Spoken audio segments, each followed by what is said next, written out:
Hi, I'm State Senator Joe Markley from Southington, standing outside the Senate chamber where we have just concluded the most pointless Senate session I have ever participated in my life.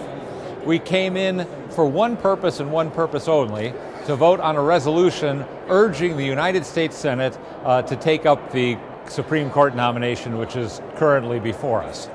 To my mind, it's politics at its most pointless. That certainly the United States Senate doesn't care what we say to them in terms of what they're going to do. It gave me an excuse which I seized upon to talk a little bit about the history of Supreme Court nominations. I think that we're going to append my floor remarks to this video for the edification of those of you who enjoy these history lessons. But my point is, the United States Senate is a co-equal branch of government and has the right to conduct its business in any way it wants to. And if we want to start telling Washington what to do, there's more important topics that we can advise them on. But really, we shouldn't be telling Washington what to do. We should be doing our own work.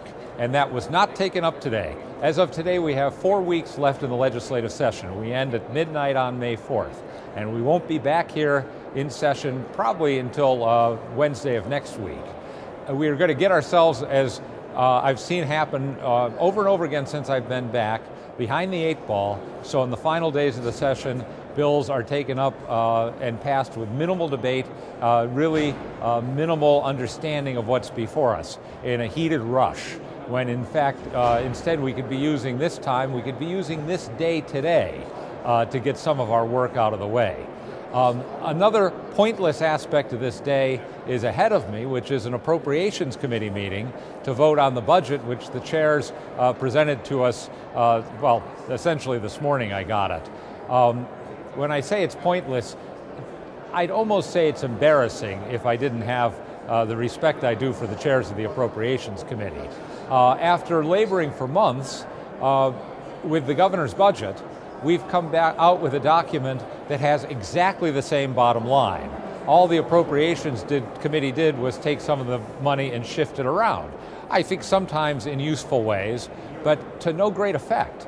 In the meantime, the amount of the deficit that we need to fill has grown from $575 million to nearly $1 billion.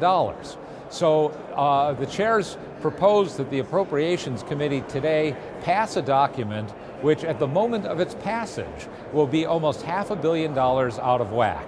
I don't even know what the argument for doing that is. I guess I'll find out in a few minutes when we go into the Appropriations Committee meeting. I certainly intend to vote against it, and it furthers the refusal to face facts, to face up to what the fiscal reality is in this state. Our decisions have been put off for 6 years that I've been here. I've been calling out for real budget reform. Because we haven't done it in a gradual, thoughtful way, we're now reaching the point where we're going to be doing it in a frenzied, confused, and harmful way. And whatever harm is done this year, worse will happen next year.